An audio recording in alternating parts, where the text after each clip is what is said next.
Hey everyone, it's Cyber back here with another Undertale online RPG video.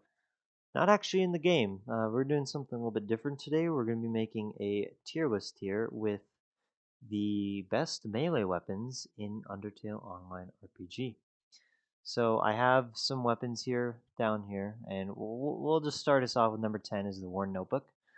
Worn Notebook can be bought from Gerson in the Waterfall shop. It does 17 damage. It costs like 1,300 souls, I believe. It's not a great weapon. I wouldn't really recommend buying it. It's not super useful. There's more useful items in the Toby shop, which brings us to number 9, which is the Tough Glove. Tough Glove, you probably won't need to buy either. I think you should just skip to um, the number 8 slot, which is the Worn Dagger. I used this for a while um, until you can buy the next item. The Worn Dagger was really it was more up here back in the day, but ever since there's been new bosses being added, it's gone down a little bit. But anyway, we have the empty gun here, which does 32 damage. The Worn Knife or Worn Dagger, by the way, does 28 damage. This does 32. It can be bought from Brady and Caddy next to the MTT Hotel after you exit Hotland to the right. And they sell this here, and it does 32 damage, so it might be useful to pick up. I think it's actually the best item before all of the drops up here. But yeah, so really good item. You can pick this up if you want. It's not too costly. It's a pretty good weapon. All right, next. So the top 6 are all weapons that are either dropped or game passes. And the first one here is the Greater Spear. So the Greater Spear does 33 damage, and it is probably going to be one of your first weapons that you get. You get this by talking to the Greater Dog. He will ask you to find his bone. You fight Papyrus, for 2 hours on end like me. You get the bone. He gives you the Greater Spear, which does 33 damage, which is pretty good. All right, next we have the Good Morning Star here. This thing does, I believe, at max level, because these weapons appear almost all of them scale. This weapon caps out at about 32 damage, I believe, and it has that special ability which does like 107 damage. It's a really, really cool, good weapon. It's not good enough, I think, compared to these top 4.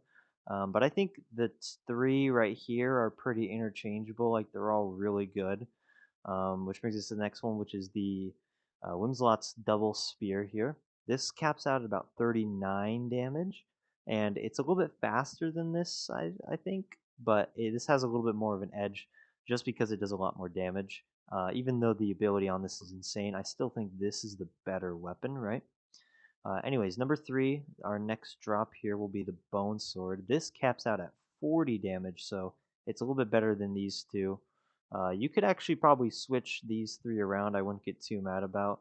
I think there's a significant gap though, like between 6 and 5 here, and then maybe between like 7 and the rest. These are like really non-disclosed. You can't really change the order of these because the attack damage is a lot different.